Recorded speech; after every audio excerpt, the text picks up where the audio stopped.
সকাল সকাল আজ আমিও রেডি নতুন চুড়িদার পরে জামাই ষষ্ঠীর জন্য।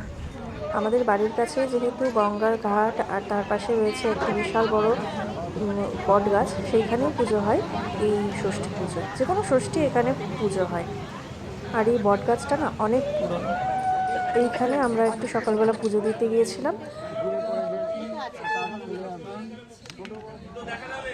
আর এই হচ্ছে এখানকার গঙ্গা নদী।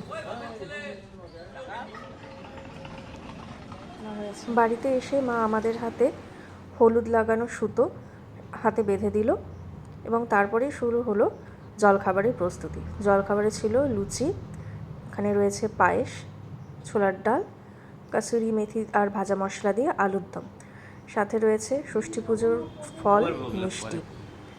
আর এই হচ্ছে সেই ষষ্ঠী পুজোর জল যা মা ছিটিয়ে দিচ্ছে তার জামাইয়ের মাথায়।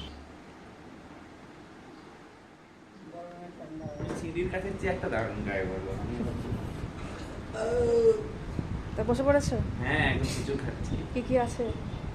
এটা ইলিশ আছে, এদিকে ইলিশেরই সব পুরো ইলিশ। ইলিশেরই না, এটা কাতলা মাছের মাথা দিয়ে মুড়ি ঘন্ট। এটা ইলিশ মাছের মাথা। ডিম তুমি খেয়ে নাও। খেয়েছি একটা।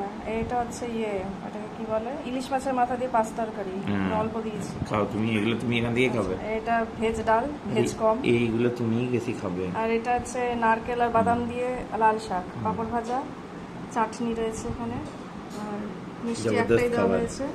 আর এই সেই শঙ্কর মিষ্টান্ন প্রতিষ্ঠানের দই, সাথে মুর্শিদাবাদের আম। এই হচ্ছে খাবার। চলো। আর এইসবের মধ্যে সব থেকে ভালো যা হলো তা হলো বিকেলে আমার এই বান্ধবীটা এসেছে, ক্লাস 1 থেকে, যার সাথে আমার সম্পর্ক সঞ্জয়।